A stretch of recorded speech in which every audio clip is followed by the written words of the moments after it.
네, 안녕하세요. 이 단상이 이쪽을 좀 소외하는 각도네요. 잘 모르겠습니다. 예, 오늘 병렬 프로그래밍 관련된 주제를 발표하게 된 김명신이라고 합니다. 다시 한번 인사드리겠습니다.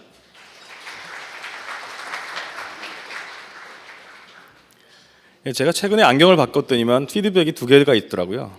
하나는 해리포터다. 나머지 하나는 김구다. 뚱뚱한 걸로는 김구고 안경 똑같은 동그란 거로는 해리포터다 그러더라고요. 아주 실망을 하고 있습니다. 제가 재킷을 벗고 싶으나 이 재킷의 용도가 이 배를 가린 용도이기 때문에 벗지 못하고 진행하도록 하겠습니다. 주제는 병렬 프로그래밍인데요. 그 전에 조금 잔소리 같은 잔소리를 좀 하려고 합니다.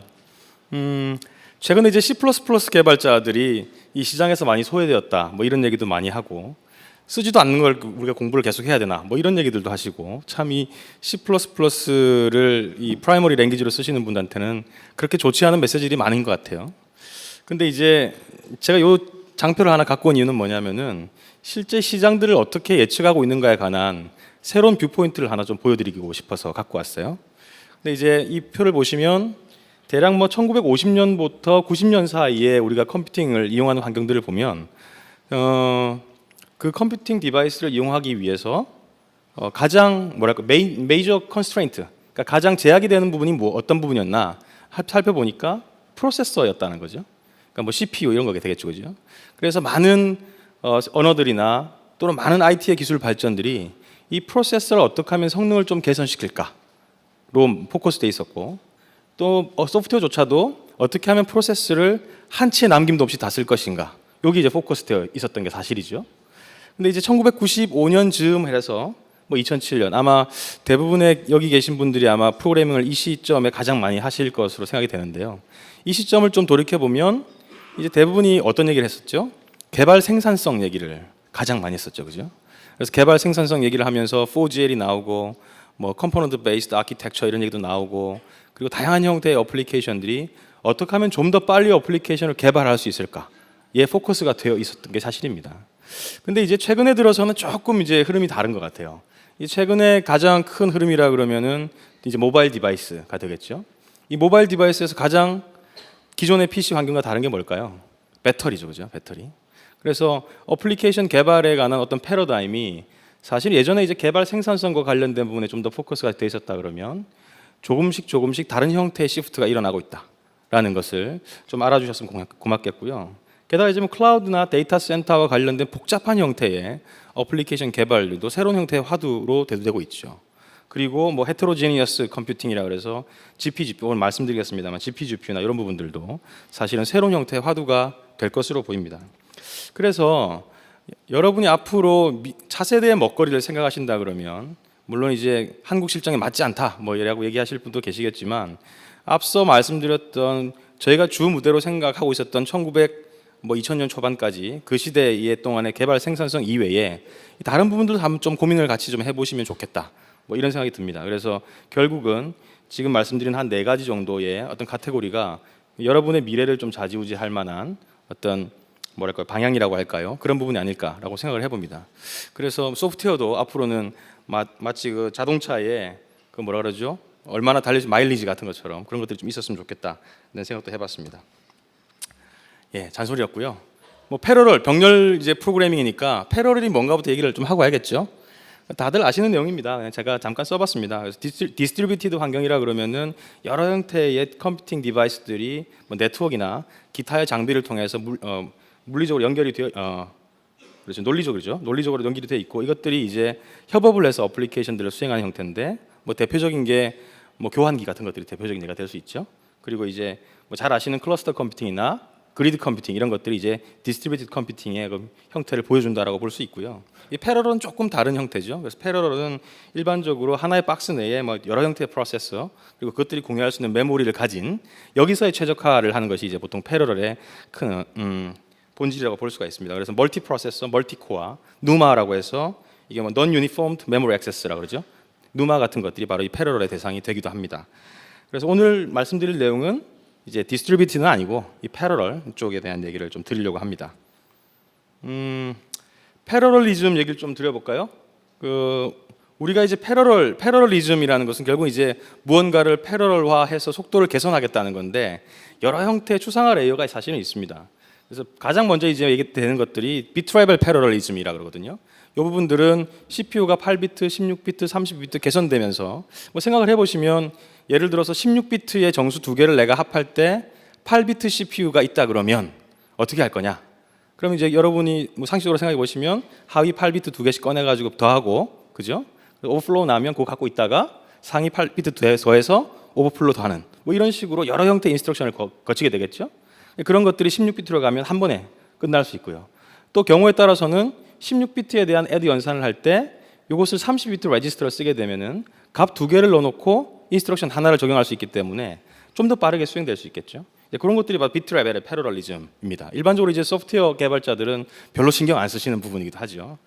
두 번째로는 인스트럭션 레벨의 패러럴리즘이라고 있습니다. 이거는 이제 뭐냐면 CPU가 실제로는 한 단계로 어떤 인스트럭션을 수행하는 것 같지만 그 내부적으로 보면 여러 단계를 사실은 거치게 되거든요. 제일 먼저 하는 것이 커맨드에 관한 패치를 하죠. 디코딩, 익스큐션, 메모리 액세스, 기타 등등의 단계를 거치게 되는데 이런 단계를 파이프라이닝을 하는 거죠. 파이프라인을 쭉 거쳐놓고 이제 그 파이프라인에 서로 다른 형태의 명령 셋들이 병렬로 수행될 수 있도록 하는 것이 바로 인스트럭션 레벨의 패러럴리즘이라고 볼 수 있고, 뭐 대표적인 적용 사례가 이제 인텔의 슈퍼스칼라 같은 것들일 겁니다. 별로 관심 없으시죠? 다음은 이제 데이터 패러럴리즘이라고 해서 있는데 이 데이터 패러럴리즘은 뭐 들어보신 분도 계시겠습니다. 플린스 텍사노미라고 해서 플린스라는 그 교수로 제가 알고 있는데 이분이 명령어와 데이터 사이의 상관관계를 표로 좀 이렇게 만들어봤어요. 그래서 싱글 인스트럭션과 멀티플 인스트럭션, 그리고 싱글 데이터와 멀티플 데이터를 가로 세로 축으로 놓고 뭐 이러이러 형태로 특징 지어질 수 있다. 뭐 이렇게 좀 나눈 거거든요.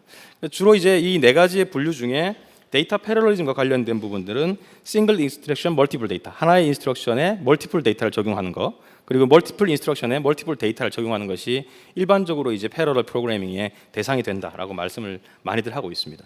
마지막으로 태스크 패러럴리즘은 뭐 여러분 많이 쓰실 겁니다 이미. 그래서 뭐 디스크의 I/O를 하는 동안 CPU 연산을 하고, CPU 연산을 하는 동안 메모리 네트워크 I/O를 하고 이런 거죠. 그래서 서로 다른 형태의 태스크들을 병렬적으로 수행하는 것을 보통 태스크 패러럴리즘의 범주에 넣죠. 그래서 이 네 가지 정도가 사실은 저희가 할 수 있는 패러럴리즘의 하우와 관련된 방법이라고 볼 수 있고, 특별히 이제 소프트웨어 개발자 같은 경우에는 뭐 상위에 있는 두 가지보다는 하위에 있는 두 가지를 주로 이제 패러럴리즘의 대상으로 두고 있죠. 조금 제가 지겨운 얘기들을 하죠. 예. 하나만 더 보죠. 몇 가지 이제 좀 지겨운 얘기 드렸는데 하나만 더 보겠습니다. 이게 이제 뭐 관심 있으신 분들은 병렬과 관련돼서 관심 있으신 분들은 한 번쯤 본 그래프일 텐데요. 이게 암달의 법칙, 뭐 암달 이름이 좀 이상합니다만 암달의 법칙이라고 합니다. 또는 뭐 암달의 저주라고도 얘기를 하죠. 이게 무슨 그래프냐 하면 저희가 여러분의 어플리케이션을 이제 수행하는데 뭐 시간이 한 100시간 정도 걸린다 치죠. 근데 이 100시간에 걸리는 어플리케이션을 이 병렬 프로그래밍으로 뭔가 좀 개선을 하고 싶어요. 그러면 두 가지 형태가 있을 수 있습니다. 어느 정도를 내가 병렬화로 처리할 수 있겠느냐와 그 병렬화 구간을 몇 배나 빠르게 할 수 있을까. 이 두 가지가 사실은 관건이거든요. 그래서 이 암달의 법칙을 한번 적용을 해보면 예를 들어서 여러분이 100시간 걸리는 어플리케이션의 한 절반 정도, 50시간 정도가 수행되는 코드겠죠. 이 코드를 2배 정도 향상시키면 전체적인 어플리케이션 성능은 약 1.3배 정도 증가한다라는 것을 수치적으로 좀 계산을 한 거거든요. 근데 여기서 참 이 그래프를 좀 보시면 여기 보시면은 이 초록색이 이 95%라고 되어 있는 게 뭐냐면 어플리케이션 전체에서 병렬화를 통해서 성능을 개선할 수 있는 부분의 퍼센티지입니다. 그러니까 어플리케이션 전체의 95%를 병렬화로 속도를 증가시킬 수 있다는 건데 그럼에도 불구하고 무려 뭐 1024나 2048 코어를 가지고 계산을 해도 전체적인 속도는 20배 이상 증가할 수 없다라는 거죠. 뭐 그 이상은 뭐 말할 필요도 없겠죠. 그래서 사실은 병렬화로 저희가 뭔가 어플리케이션의 성능을 개선하려고 했을 때 어느 정도의 구간을 얼마만큼 속도로 개선했을 때 전체 어플리케이션의 성능이 얼마만큼 개선될 거다라는 것을 예측해 볼 수 있는 자료라고 볼 수가 있겠습니다. 물론 이것이 이 이상의 한계를 넘지 못하기 때문에 이 암달의 저주라고까지 불리고 있죠. 그래서 간단한 수식이고요. 그래서 여기 이제 병렬화와 관련된 큰 수치는 결국은 이제 팩터가 두 가지가 있습니다. 하나는 패러럴 포션, 어플리케이션 전체에서 어느 정도 구간을 병렬화할 수 있는가고, 두 번째는 S. 그래서 이 병렬화 구간을 몇 배나 내가 빠르게 할 수 있느냐. 이 두 가지만 알면 대략적인 어플리케이션 전체의 성능 향상을 알 수 있다는 거죠. 그래서 결국은 앞서 그래프에서 보신 것처럼 이 병렬 프로그래밍, 패러럴 프로그래밍을 통해서 여러분이 성능을 개선하시고자 마음을 먹는다면 결국은 두 가지밖에 남는 게 없습니다. 뭐냐면 첫째는 where, 과연 어느 구간을 내가 병렬화를 통해서 최적화할 것인가 얘기고요. 두 번째는 그럼 어떻게 할 것이냐, 이 how. 이 두 가지의 문제만 여러분이 결정을 하시면 어플리케이션 전체에 병렬화를 적용하는데 도움이 되실 것 같습니다. 그래서 제가 실천적 전략을 하나를 좀 생각을 해봤습니다. where의 얘기입니다. 뭐 어디를 최적화할 거냐, 어디를 병렬화할 거냐, 뭐 그 구간의 코드가 얼마만큼 속도로 수행되느냐, 뭐 이런 얘기입니다. move eax, ecx라는 코드를 제가 썼습니다. 이게 어셈블리를 조금 배우신 분이라면 아시죠? 이게 무슨 코드인지 아시나요? 이게 ECX 레지스터가 가리키는 주소로부터, 메모리 주소로부터 값을 읽어와서 EAX라는 레지스터로 넘겨주는 그런 코드거든요. 다 아시죠? 이 코드가 얼마나 빨리 수행될 수 있을까가 퀴즈거든요. 얼마나 빨리 수행될까요? 1클럭, 10클럭, 50클럭, 0.01초, 1나노세컨드? 답은 모른답니다. 알 수 없습니다. 왜 알 수 없냐 그러니 윈도우즈 같은 경우는 이 포인터가 가리키는 메모리 주소가 실제적인 물리적 어드레스가 아니죠. 가상의 어드레스죠. 버추얼 어드레스입니다. 그럼 버추얼 어드레스라는 얘기는 그 데이터가 메모리에 있을 수도 있고 페이지 아웃돼서 디스크에 가 있을 수도 있죠. 그런가요?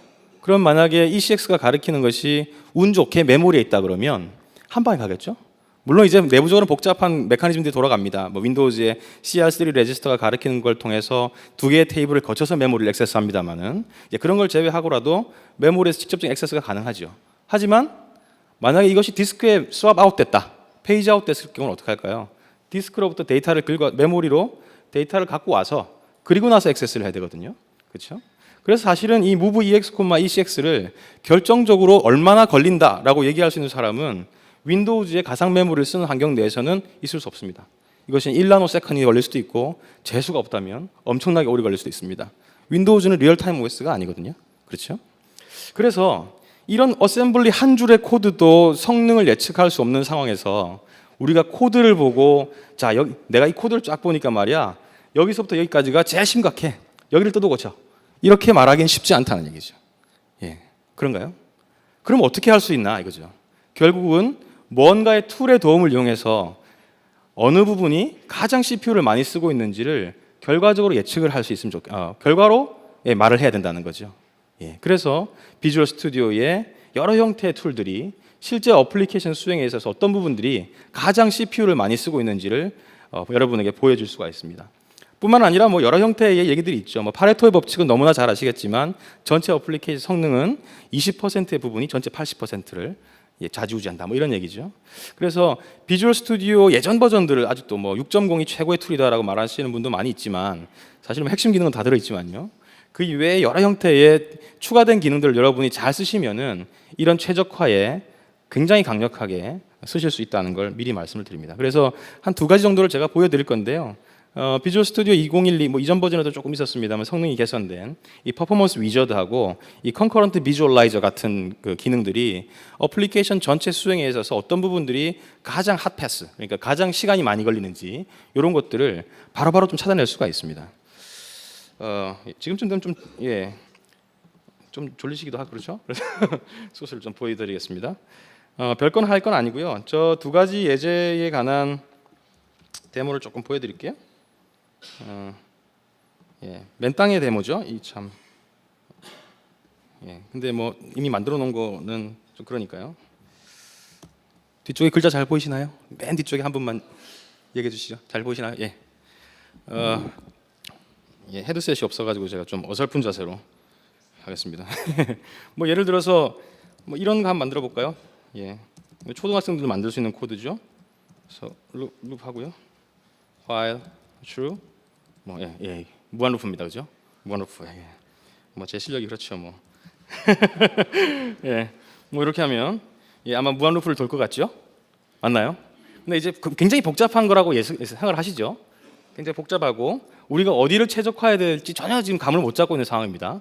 그렇죠? 코드가 너무 복잡하잖아요, 지금. 2줄이나 되잖아요, 그죠? 이 상황에서 이제 빌드를 하고 디버그로 잠깐 돌리겠습니다. 아까 말씀드린 그 퍼포먼스 어널리시스가 여기 붙어 있는데요. 요걸 한번 수행해 보시면 프로그램이 수행되면서 데이터를 쫙 서머리하게 됩니다. 뭐 무한 루프니까 끝나지 않으니까 제가 강제로 종주했습니다. 그래서 이 그림을 한번 보시면 이 실제 어플리케이션을 수행하는 과정에서 CPU가 얼마만큼 사용되었는지 관한 그래프들을 보여주고요. 밑을 잘 보시면 루프라는 함수가 전체 CPU의 100%를 차지하고 있다는 것을 보여줍니다. 그래서 실제 눌러보면 어떤 식으로 그 함수가 호출이 되었고, 자 W 메인에 가보면 이 메인에서 루프가 CPU를 100% 쓰고 있구나. 화일 루프 내에서는 화일 루프 내에서는 보니까 화일이란 구문에서 34.8%를 쓰고 있고 그 밑에 세미콜론 하나가 무려 65.2%의 CPU를 쓰고 있지요. 그래서 만약에 세미콜론 두 개를 찍으면 더 느려질지 그건 모르겠습니다. 뭐 이런 식으로 이제 해보실 수 있다는 거죠. 그래서 굉장히 복잡한 어플리케이션이라 하더라도 이런 툴들을 이용하게 되면 여러분 어플리케이션의 핫패스 무엇이 가장 느린지를 좀 더 쉽게 찾아낼 수 있습니다. 뿐만 아니라 이제 하나 더 보여드리죠. Concurrent Visualizer라는 툴이 있습니다. 요거를 보여드리기 전에 요걸 한번 먼저 보여드리고 싶습니다. 제가 지금 이 컴퓨터가요, 좀 빌려왔습니다. 좀 꽤 괜찮아요. 로지컬 프로세서가 8개 정도 보입니다. 이게 뭐 4개 코어인지 8개 코어인지 잘 모르겠습니다만 괜찮죠? 그러면 지금 이 어플리케이션이 무한 루프 아니에요? 무한 루프. 그 무한 루프를 수행하면 CPU를 얼마나 써야 되나요? 얼마나 써야 되나요? 여러분 예측하시기는 얼마나 쓸 것 같습니까? 혹은 얼마를 쓰기를 바라시나요? 다 쓰길 바라지 않습니까? 코어가 몇 개든 상관없고 CPU 다 쓰고 싶잖아요. 그렇죠? 무한 루프 돌렸는데 그렇지 않나요? 근데요, 실상은 그렇지가 않습니다. 합해서 보여드릴까요? 14%밖에 못 씁니다. 약간 충격적이죠. 여러분이 만약에 비주얼 스튜디오의 아주 이전 버전을 쓰고 계시다 그러면 이 멀티코어 세상에서 무한 루프를 CPU 100으로 돌릴 수 있는 방법이 없습니다. 물론 굉장히 복잡한 방법을 쓰면 가능은 하겠죠, 그죠? 멀티코어로, 멀티 스레드로 돌리면 가능합니다만은 프로그램의 루프를 이렇게 단순하게 짜놓고 멀티코어를 100% 쓸 수 있는 가능성이 없어요. 그래서 뭐 그런 부분들도 사실은 좀 최적화가 필요한 부분일 수 있겠죠, 그죠? 그래서 저희가 제공되는 툴이 뭐 Analyze에 보시면 Concurrent Visualizer라는 게 있어서 이런 녀석을 한번 이용해 보시면 또 상당히 많은 정보들을 획득하실 수가 있습니다. 좀 오래 걸릴 텐데요. 생각보다 빠르네요. 보시면은 자 여기서 이 초록색이 실제 코어를 쓰고 있는 거거든요. 쭉 한 줄로 달리죠. 이 얘기는 뭐냐면 8개의 코어가 있음에도 불구하고 하나의 코어밖에 쓰지 못했다는 결과를 보여주는 거죠. 뭐 당연하지 않겠습니까? 이 스레드가 메인 스레드 하나가 계속 도니까 이 스레드가 아무리 코어가 많다 그래도 뭐 결국은 하나밖에 못 쓰는 그런 구성이 되는 것이죠. 그래서 이렇게 스레드 하나만 가지고는 아무리 날고 기는 사람이라도 CPU를 다 쓸 방법이 없기 때문에 우리가 멀티 스레드 전략을 가져갈 수밖에 없는 그런 상황이 되는 것이죠. 좀 동의가 되시나요? 간단하게 두 가지 보여드렸고요. 그래서 결국은 이제 멀티 스레드 전략이 필요하고 멀티 코어를 써야 되고 뭐 이런 상황이 되는 거 아니겠습니까, 그죠? 자, 그러면 지금까지는 어떻게 해왔냐를 먼저 한번 짚어보고 그리고 비주얼 스튜디오 2012에서 뭐가 추가됐느냐 이렇게 단계별로 좀 알아보겠습니다. 여러분이 이런 상황에서 코어가 8개인데 프로그램을 수행해서 CPU를 100 쓰고 싶어요. 그러면 여러분은 어떤 전략을 취하시나요? 뭐 여러 형태의 접근 전략이 있습니다. 그죠? 첫 번째는 윈3가 제공하는 멀티 스레드 프로그래밍을 하는 거죠. 뭐 어떤 게 있을까요? create thread, 뭐 begin thread ex 이런 거 쓰고 또 현재 컴퓨터의 코어 개수나 로지컬 프로세서의 개수를 얻어가지고 그만큼 스레드를 만들고 루프를 돌리려면 루프를 구간별로 쪼개가지고 스레드 1번은 1부터 100, 스레드 2번은 뭐 101부터 200 이런 식으로 쪼개는 거죠. 굉장히 복잡한 형태의 프로그램을 할 수밖에 없는 상황이죠. 혹은 뭐 게임 개발자다 그러면, 혹은 서버 개발자라 그러면 어떻게 쓰시나요? IOCP 이런 거 쓰시나요? IOCP 쓰실 때 스레드 풀 개수 항상 고민이시죠. 이걸 100개로 가야 되나, 200개로 가야 되나, 항상 고민이시잖아요. 전혀 동의 안 하시네요.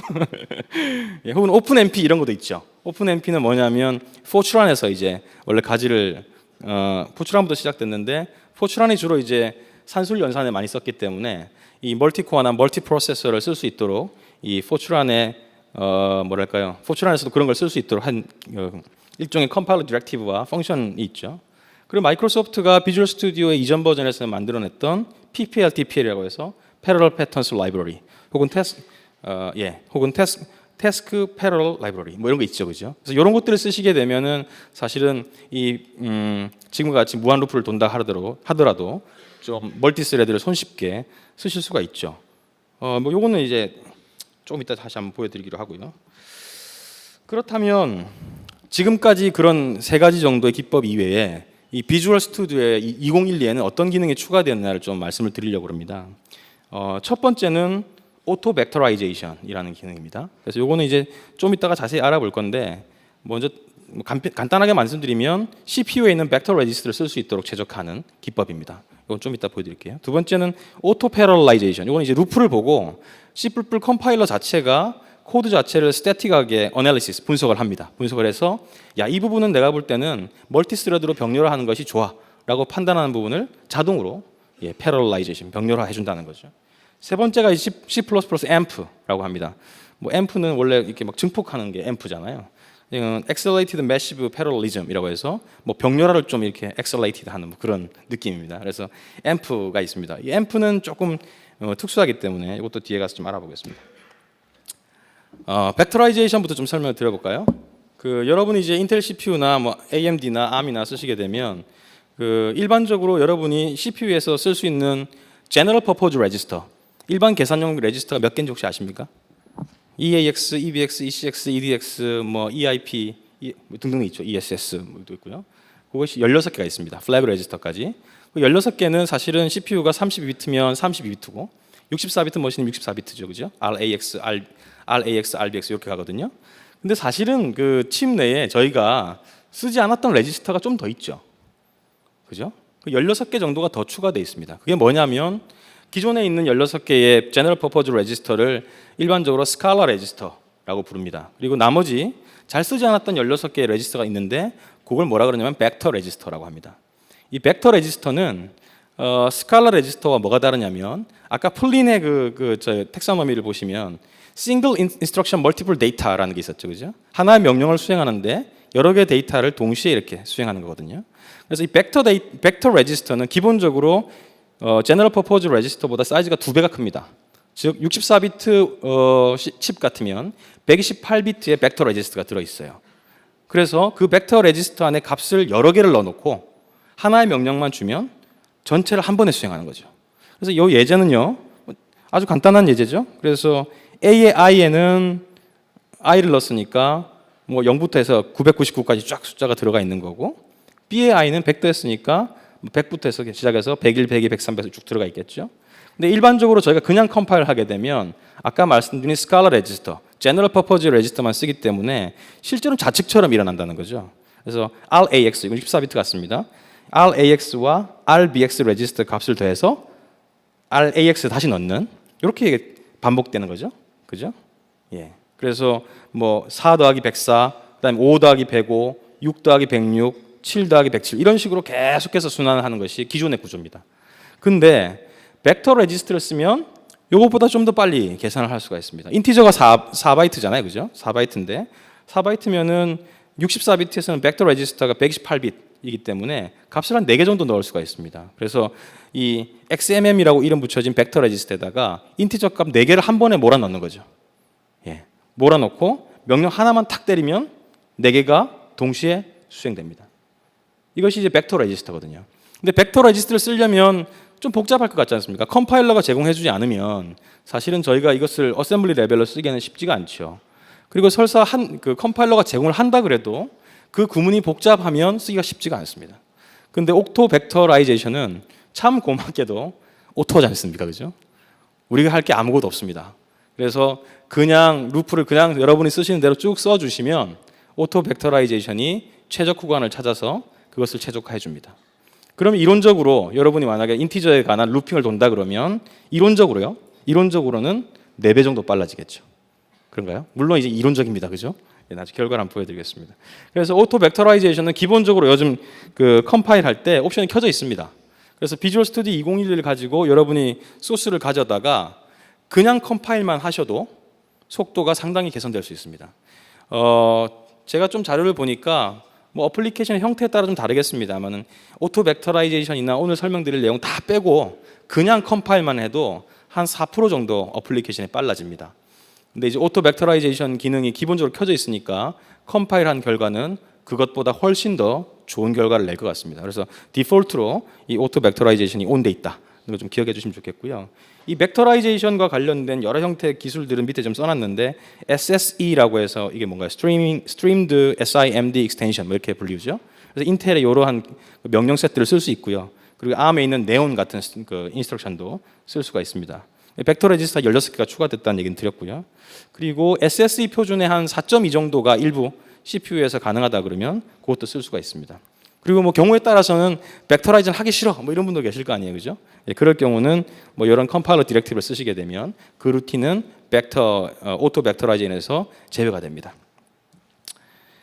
예, 제가 좋아하는 데모맨입니다. 제가 1년째 쓰고 있습니다. 한번 보여드리죠. 이 화면이 굉장히 작아서요. 제가 참 쉽지가 않습니다. 이제는 조금 마각을 드러내고 조금 복잡한 코드를 짜보겠습니다. 그렇다고 해서 뭐 엄청난 코드는 아니고요. 배열을 좀 만들어 볼까 하는데요. 뭐 요 정도. 예. 제가 이미 데모하면서 테스트 가장 좋은 숫자를 만들어 놨지 않았겠습니까? 예. 그래서 정수형으로 A라는 변수를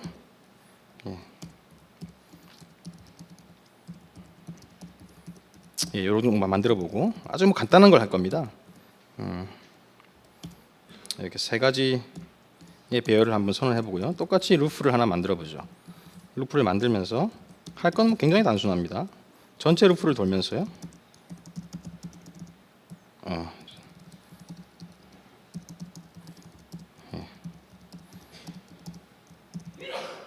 예.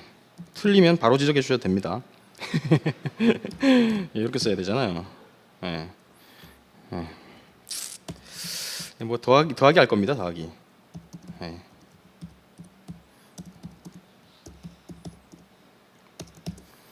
예. 뭐 하는지 아시겠죠? 예. 아실 거라고 생각합니다. 그리고 좀 이게 뭐 별로 CPU를 부하를 많이 못 줄 것 같으니까요. 이거 한 바퀴 더 돌리죠. 0부터 예. 맥시멈까지 한 바퀴 더 돌리죠. 예, 이렇게 하면 한 바퀴 더 돌 것 같죠? 예. 그럼 맥시멈 곱하기 맥시멈만큼 뭔가 코드가 수행될 거 아니겠습니까?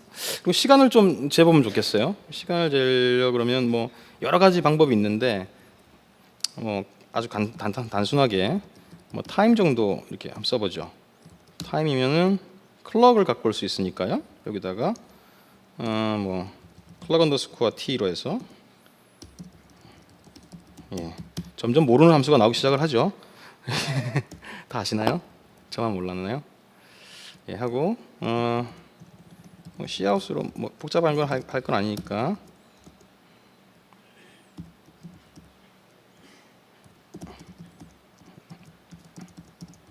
이 정도 해서 클럭에서 새로 하나 얻어왔어요.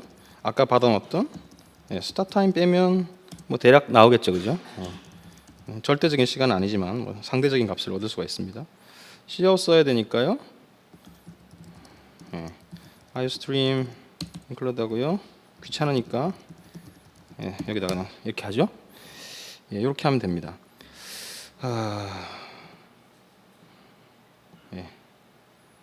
name 아무도 안 가르쳐 주셨죠? 그러나 저는 발견합니다. 컴파일 한번 해보죠. 컴파일 됐습니다, 그죠? 그리고 릴리즈 모드로 한번 수행을 해보겠습니다. 릴리즈로 해서 수행을 해보죠. 그럼 이제 뭐 이중 루프가 지금 돌고 있는 거잖아요. 그죠? 메인 내에서 for 루프 한번 돌리고 그 안에 루프가 있어서 또 돌죠. 그럼 맥스넘 곱하기 맥스넘이니까 일십, 백, 천만, 10만. 예, 10만 곱하기 10만 정도로 횟수를 돌게 됩니다. 예, 조금 기다려 보죠. 근데 결과가 뭐 나와야 되는데. 예. 나왔죠. 5392. 뭐 의미 없는 숫자입니다. 5392라고 기억하시면 되겠습니다. 근데 이 5392라는 숫자는 아까 말씀드렸지만 오토 벡터라이제이션이 켜져 있는 상태로 나온 결과죠. 제가 비교를 위해서 우리가 또 사랑하는 엑셀을 한번 띄워 보겠습니다. 약간 기록을 해 놓죠. 예. 에다가 5392 이렇게 해 놓죠. 해 놓고 그럼 아까 벡터라이제이션 끈 거랑 좀 비교를 한번 해 보고 싶잖아요. 그죠?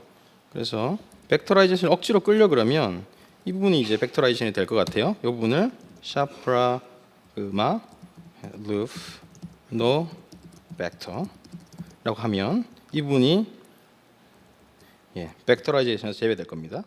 뭐 마찬가지 여기도 루프가 있네요, 그죠? 여기도 하나 이렇게 해보죠.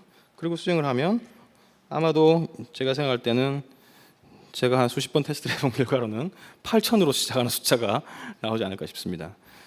아까 이제 뭐 인티저 같은 경우는 이론적으로 한 8배 정도가 4배 정도가 빨라질 수 있다고 그랬습니다만은 저희 컴파일러 내에 최적화 루틴들이 많이 포함되어 있어서요. 사실은 벡터라이제이션을 제외하고도 최적화를 많이 수행하거든요. 그래서 결과가 뭐 아주 극적으로 보이지는 않습니다. 하지만 뭐 8,000 예, 8,000 예, 8,000 나왔죠. 예. 그래서 한 8,000 8011 예. 이 정도 나옵니다. 그래서 뭐 이 정도만 해도 뭐 괜찮게 성능 개선됐다. 뭐 동의되시죠? 예. 혹은 이제 여기서 인티저 값을 사실 쇼트나 캐릭터로 바뀌면 굉장히 극적인 결과가 나옵니다. 왜냐하면 벡터 레지스터 사이즈가 크기 때문에 그 안에 태울 수 있는 데이터가 많죠. 그렇게 되면 속도가 굉장히 개선됩니다. 근데 제가 말씀드리고 싶은 것은 이러한 것들이 제가 코드를 벡터를 쓰지 않겠다라고 코딩했지 벡터를 쓰겠다고 코딩하지 않았잖아요. 그죠? 그러니까 아무것도 하시지 않으셔도 비주얼 스튜디오의 오토 벡터라이제이션이 이네이블 되어 있기 때문에 상당한 성능 개선 효과를 볼 수 있다라고 말씀드릴 수가 있을 것 같습니다. 예, 그리고 제가 또 뭐를 말씀드리려고 그랬죠?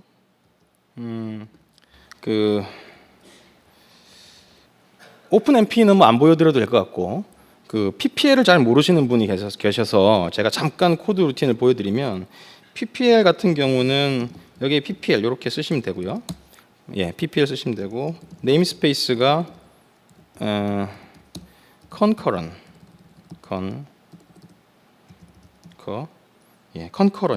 concurrent이고 이제 기존에 쓰시던 여러분 STL의 문법과 유사한 형태로 이 병렬화 구간을 쓸 수 있거든요. 그래서 요거는 지워버리고 이것도 지워버리죠.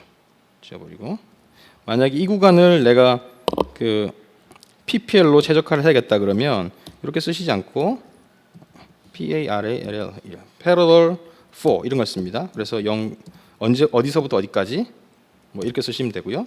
뒤쪽에는 이제 일반적으로 이렇게 씁니다. int index 예, 이게 뭔지는 아시죠? 예, 람다 익스프레션이죠. 람다 익스프레션입니다. 예. MS가 만든 거 아니냐? 아닙니다. 이건. 예. 람다 익스프레션을 쓰시고 이 뒤쪽에다가 이제 아까 쓰셨던 루프 같은 걸 쓰시면 되죠. 그러면 0부터 맥시멈 사이의 루프를 돌게 됩니다. 근데 이게 이제 그럼 for 루프 가장한 거 아니냐라고 생각하실지 모르겠지만 이것이 좋은 건 뭐냐면 뭘 보여드리려고 그러면 아까 루프 같은 경우는 어떻게 됐었죠? CPU를 14% 썼나요? 그죠? 어머나 이런 결과가 너무 빨리 나와버렸네. 예, 퍼포먼스 좀 보실까요? 좀 늦게 돌았으면 좋겠네요. 예, CPU가 이렇게 확 쳤다가 내려오죠? 조금 더 돌려볼게요. 곱하기 10 정도 하면 될라나요? 네, 보시죠. 예, CPU 100쓰죠, 그죠?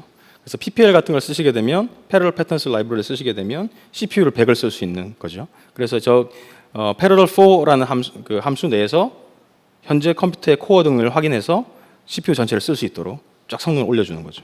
그래서 전체 시간을 보면 예, 이거는 10배를 한 거니까 예, 다시 제가 엑셀에도 정리를 해야 되니까 이걸 이렇게 지워서 한 번 더 수행해 보겠습니다. 예, 1371 그죠? 그러면 1371. 예, 처음에 우리가 오리지널 8000이었잖아요, 그죠? 그럼 PPL에 오토 벡터라이제이션까지 적용하면 속도가 1000까지 떨어졌죠. 이걸 역으로 환산하면 8배 빨라졌다 정도로 볼 수 있나요? 예, 뭐 그 이상 빨라졌다고 볼 수가 있을 것 같습니다. 그래서 사실은 오토 벡터라이제이션과 이 PPL 정도만 써도 여러분이 상당히 많은 성능 개선 효과를 얻을 수가 있죠. 그리고 또 하나 이제 보여드리고 싶은 것은 오토 패러럴라이제이션이라는 겁니다. 오토 패러럴라이제이션은 뭐냐면 이걸 원래대로 좀 돌려놓죠, 이 코드를. 아까 말씀드린 대로 패러럴 4 이런 걸 쓰게 되면은 병렬화 구간을 저희가 명시적으로 이렇게 이 부분을 병렬화하겠다라고 한 거잖아요. 근데 이제 이 오토 패러럴라이제이션을 쓰게 되면은 사실은 이 병렬화 구간을 우리가 따로 지정해주지 않아도 컴파일러가 자동적으로 병렬화를 적용했을 때 효과를 얻을 수 있는 부분들을 추론해 줍니다. 그래서 오른 마우스 클릭하셔서 프로퍼티를 보시면 코드 제너레이션에 Enable Parallel Code Generation, 잘 안 보이실 수 있겠는데 여기를 Yes라고 해주면 이것만으로도 루프가 자동적으로 패러럴라이제이션 돼서 수행될 수가 있습니다. 물론 이제 이 패러럴을 적용하는 것은 굉장히 조심스러운 겁니다. 왜냐하면 이 루프 자체를 2번밖에 안 돌아요. 근데 코어가 8개여서 스레드를 8개 만들었어요. 그러면 사실은 속도가 더 느려질 가능성도 있겠죠. 그래서 이 컴파일러가 오토 패러럴라이제이션을 적용할 때는 굉장히 조심해서 적용을 합니다. 근데 이제 경우에 따라서는 내가 봤을 때 이 구간은 병렬화하는 게 좋겠어. 뭐 이렇게 컴파일러에게 좀 제한을 할 수도 있겠죠. 그래서 예를 들면 이 루프 중에 여기는 내가 볼 때는 그냥 병렬화하면 돼. 그럴 경우는 샵 프라그마 쓰시고 루프 해서 힌트 잘못 썼죠. 샵 프라그마 루프 힌트 언더스코어 패러럴 이렇게 써주시면 밑에 있는 이 루프가 컴파일러에 의해서 자동적으로 병렬화됩니다. 그래서 여러 개의 스레드가 동시에 이 부분들을 수행할 수 있도록 해주는 것이죠. 괜찮죠? 패러럴 4를 쓰지 않으셔도 됩니다. 제가 시간이 많이 없어서 데모는 약간 생략하겠습니다. 그래서 오토 패러럴라이제이션이라는 것은 기본적으로 컴파일러가 코드의 루프를 찾아가지고 이 부분을 병렬화하면 좋겠다, 좋지 않겠다를 확인하고 자동적으로 이제 병렬화를 해주는 겁니다. 근데 조심스럽게 적용하기 때문에 만약에 사용자가 이 루프는 내가 뭐 멀티스레드로 돌리는 게 좋겠어라고 생각하신다 그러면 그 밑에 보시는 것처럼 루프에 힌트 패러럴 주시면 되고요. n은 일반적으로 이제 로지컬 코어의 개수고 0을 주시면은 알아서 판단을 합니다. 그래서 이렇게 쓰시면 되고요. 데모 보여드렸고. 세 번째죠. 이제 제가 2개 보여드렸잖아요. 오토 벡터라이제이션하고 오토 패러럴라이제이션 보여드렸는데 세 번째는 GPU 얘기를 먼저 좀 드리려고 합니다. 여러분 GPU라 그러면 뭐 다 아시잖아요, 그죠? VGA 카드에 붙어 있는 칩셋이죠. 근데 이 VGA 카드에 들어 있는 칩셋은 기본적으로 뭐 지금 저희가 코어 8개, 16개 얘기합니다만 이 GPU는 예전부터 코어 수가 수십 개를 넘었습니다. 뭐 수백 개, 수천 개 이르는 이 GPU들도 있습니다. 근데 GPU를 계속해서 화면을 뭐 그리는 용도로만 썼다 그러면 최근에는 이제 이런 GPU들의 계산 능력을 일반적인 컬큘레이션, 일반적인 계산에서도 좀 쓸 수 있는 방법이 없을까를 고민을 해왔습니다. 그래서 GPU에게 우리가 일반적인 더하기나 빼기 혹은 로그 연산 등등을 위임하는 거죠. 사실 뭐 이런 것들은 예전부터 시도가 있었죠. 여러분 80, 286, 80, 386 세대에 혹시 프로그램을 하셨다면 그때 287, 387이라는 커 프로세서가 있었죠. 플로팅 포인트 연산을 하는 거였는데 CPU가 발전하면서 그런 것들이 CPU 내로 들어와 버렸죠, 그죠? 뭐 똑같다고 생각하시면 될 것 같아요. 그래서 CPU가 뭔가 하기에 좀 버거운 작업인데 이 GPU가 하기에는 상당히 좋은 작업들이 많이 있습니다. 예를 들면 뭐 행렬 계산이나 이런 게 되겠죠, 그죠? 그런 것들을 CPU가 하지 않고 GPU가 할 수 있도록 하는 거죠. 그것을 저희가 보통 GPGPU라고 합니다. 그래서 General Purpose Computing on GPU라고 해서 일반적인 목적에서 GPU를 쓸 수 있는 방법들에 관한 연구거든요. 그래서 유저 익스피리언스를 GPU의 컴퓨팅 파워를 이용해서 좀 더 개선해보자 이런 노력이고 또 이런 그 노력들이 결국은 여러 회사에 영향을 미쳐서 실제로 이제 VGA 카드를 만드는 많은 회사들이 이런 일들을 해왔습니다. 그래서 대표적인 게 바로 엔비디아의 쿠다 같은 거죠. 쿠다 같은 걸 사용하시게 되면 이제 GPU 쪽을 이용해서 제너럴 퍼포즈 연산을 할 수가 있습니다. AMD는 하다 말아버렸죠. 메탈이라고 하다가 말아버렸고요. 크로노스 그룹에서 사고 있는 게 오픈CL 같은 거죠, 그죠? 오픈CL은 뭐 최근에도 많이 쓰시고 계신 것 같습니다. 그래서 이걸 써가지고 GPU를 이용해가지고 일반 계산을 쓰시죠. 그리고 마이크로소프트도 단독으로 다이렉트 컴퓨트라고 해서 다이렉트X 규격에다가 이 GPU를 쓸 수 있는 GPU를 쓸 수 있는 메커니즘을 넣었습니다. 근데 어느 거 하나 제대로 된 게 없습니다. 그래서 굉장히 복잡하고 어렵습니다. 그래서 지금까지 못 쓰고 있었던 거잖아요. 근데 이번에 마이크로소프트가 한 수년 전부터 이 C++ 랭귀지 차원에서 GPU를 쓸 수 있도록 코드셋을 쉽게 만들어내는 방법들을 좀 연구를 했습니다. 그래서 이름을 C++ AMP, Accelerated Massive Parallelism이라고 이름을 좀 붙였고요. 요걸 이용하게 되면 여러분이 C++의 규격들을 그대로 쓰면서 GPU를 이용할 수 있는 방법들을 제공을 해줍니다. 제가 이 코딩을 하고 싶은데 뒤에서 자꾸 10분, 5분을 알려서 빨리 좀 보여드려야 될 것 같네요. 제가 들어오기 전에 한번 이 앰프로 코드를 좀 짜봤습니다. 그래서 비슷한데요. 그 코드는 똑같고 요쪽만 한번 보시면 될 것 같습니다. 코드는 영락없이 똑같죠. 이 부분은 제외하고요. 우리가 이제 GPU를 쓰려면은 GPU는 CPU와 완전 독립돼 있죠.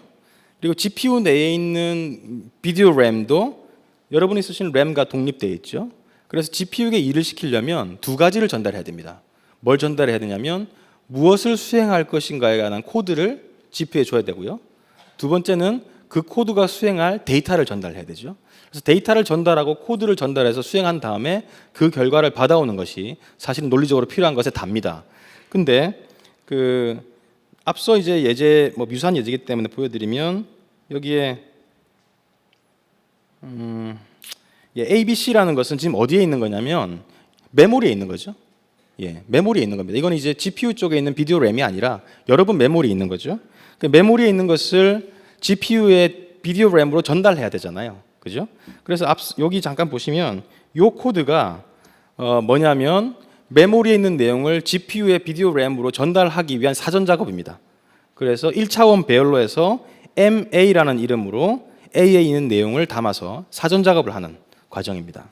그리고 놀랍게도 코드는 이렇게 작성을 합니다. 아까 패러럴 4 제가 PPL 보여드렸잖아요. 그리고 오픈MP에서는요 이런 식으로 코드를 쓰시면 됩니다. 그래서 요 부분은 요 함수 부분은 실제로는 CPU에서 수행되는 것이 아니고요 GPU에서 수행되는 겁니다.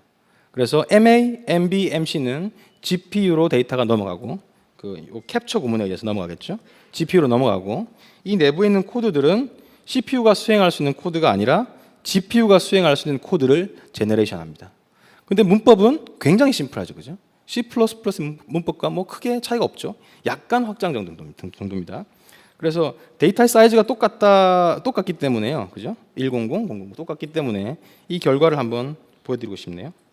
똑같이 릴리즈로 하고 수행을 한번 해보시면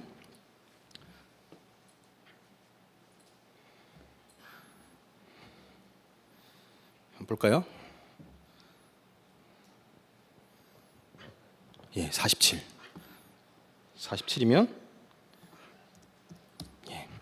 박수는 이럴 때 치는 겁니다. 그래서 저희가 지금 오토 벡터라이제이션과 오토 패럴라이제이션이나 PPL 얘기를 많이 했고 앰프도 얘기를 했죠. 근데 기본적으로 원래 우리 아무것도 적용 안 하면 얼마였나요? 8011이었죠. 근데 지금 맥스 넘 곱하기 맥스 넘만큼의 돌면서 뭔가 더하는 이런 오퍼레이션들을 앰프를 쓰게 되면 47초 안에 완료돼요. 47초가 아니죠. 47이라는 숫자로 결과가 나옵니다. 이것은 제가 계산을 해보면 대략 120, 30배 정도 될 것 같습니다. 그죠? 그리고 GPU의 특성을 이용하신다 그러면 속도를 혁신적으로 계산할 수 있는 게 됩니다. 맨날 새까만 화면에 글자만 흰 화면만 봤으니까 조금 이쁜 걸로 한번 보시죠. 실제로 제가 재미난 예제를 하나 준비를 했습니다. 이게 이제 뭐냐면 여러분 몰핑이라고 아세요? 몰핑은 이제 지금 여자와 남자가 나와 있는데 얘기를 들으면 여자가 남자로 이렇게 점점 변해가는 거죠. 보통 그걸 몰핑이라 그러나요? 이 몰핑을 여러 가지 기술들을 적용을 해서 실제 얼마나 빨리 진행되는지를 좀 보려고 하거든요. 그래서 아웃풋 타입을 좀 조정을 하고요. 처음에는 프로세싱 모드를요 시퀀셜로 해볼게요. 시퀀셜이라 그러면 그냥 for loop 그냥 도는 거죠. 아무것도 기술 적용하지 않고 시퀀셜로 돌리겠습니다. 그래서 모핑 한번 진행을 해보면 밑에 프로그레스 바 보이시나요? 초록색, 연두색 뭐 보이시나요? 뭐 진행이 안 돼요. 진행이. 그죠? 한 칸 갔습니다. 근데 더 심각한 건 뭔가요? 코어가 우리가 8개인데 못 쓴다는 게 문제죠. 그죠? 이게 더 큰 문제잖아요. 그죠? CPU 아무리 좋은 거 사주면 뭐합니까? 쓰지를 못하는데. 그죠? 늦어도 너무 느리죠? 이게 이제 여러분은 일반적으로 짰었던 프로그램이라 그러면 좀 다른 방법으로 한번 해보죠. 캔슬도 느리죠? 자, 그러면 비디오 모드를 이번에 이제 프로세싱을 PPL을 한번 적용해 볼까요? Parallel Patterns Library 적용해 볼까요? 자, 그러면 뭐 똑같이 하고 고. 자, 이제 좀 빨리 움직이나요? 더 좋은 거는 뭐냐면 자, CPU를 96%, 98% 쓰죠. 자, CPU를 이용해서 지금 막 프로세싱을 하는 거죠. 이 여자가 점점 남자로 변해갈 겁니다. 뭐 이런 식인 거죠. 자, 이게 이제 PPL을 적용한 거고요. CPU 대박 씁니다. 그죠? 100% 씁니다. 근데 이제 마지막으로 해볼 것은 비장의 무기죠. 앰프를 써보겠습니다. 앰프를 써서 한번 진행을 해보죠. 그리고 저희가 CPU 사용량도 같이 한번 보시죠. 뭐 뚝 떨어졌습니다. 그죠? 욕심을 내가 내다 보니까 하나씩 보시죠. 자, 앰프를 써서 진행을 하시게 되면 확실히 속도 차이가 느껴지시죠? 다시. 더 좋은 것은 뭘까요? 더 좋을 것은 이렇게 진행을 하면서도 CPU를 쓰지 않는다는 거죠. 쓰지 않죠, 그죠? CPU 쓰지 않습니다. 그래서 이 GPU 분야에서 C++ 앰프는 기존의 C++ 문법 사항을 거의 뭐 똑같이 준수하면서 하나의 키워드 정도만 추가가 됐습니다. 하면서 이 GPU를 제너럴 프로세싱에 쓸 수 있는 굉장히 강력한 도구 형태로 제공이 된다는 것이죠. 그래서 C++ 앰프는 뭐 이렇습니다. 이러이러합니다. 그리고 가장 중요한 건 이제 오픈 스펙이라는 거죠. 그래서 아마도 지금은 비주얼 스튜디오 2012 정도에서만 제공이 되지만 뭐 다른 컴파일러들에서도 이런 형태의 스펙이 하루빨리 좀 제공이 될 것으로 제공되었으면 좋겠다는 생각을 하고요. 마이크로소프트는 계속해서 이 부분에 대해서 투자를 할 생각입니다. 데모했죠? 네, 감사합니다. 수고하셨습니다.